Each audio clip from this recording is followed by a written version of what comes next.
तो डांस बहुत लोग। चलिए हमारे जयप्रकाश भैया के बड़ भैया पोपी भैया की तरफ से बहुत आशीर्वाद, भगवान से प्रार्थना शुभकामना खाती कि जयप्रकाश भैया ऐसे ही दिनों रात चौगुना। थैंक यू सो मच, सबके दिल से प्रणाम की पोपी भैया की तरफ से पुरस्कार, भगवान से प्रार्थना शुभकामना खाती। लोग यो सोचो थोड़ी देखे सरिया दना पैसा कमैले काहे के सब पैसा वाले अभी कहाँ कमाई अभी तो बहुत कुछ कमाएगा हमारा। अभी तो अब शुरू में लेवल कमाए के कमाई आपका पैसा नहीं, ये मैं पैसे हाथ में इसलिए लेता हूँ कि कहीं ना कहीं लोग खेसारी को छूना चाहते हैं, उसकी इच्छाओं को काटना नहीं है, वो पैसा तो बहाना होता है, इसीलिए वो पैसा नहीं आशीर्वाद स्वरूप है। मेन भाई का आवाज भाई।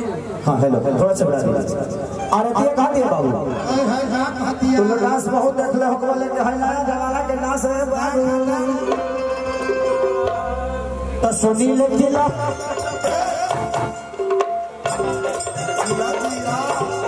आगे बढ़ो सुनी ले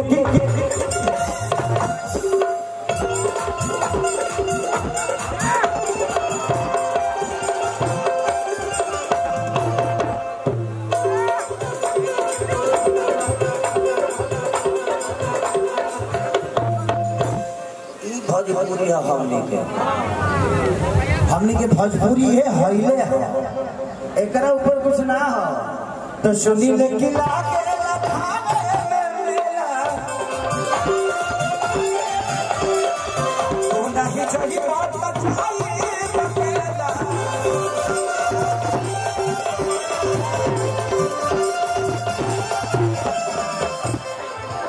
एक छोटे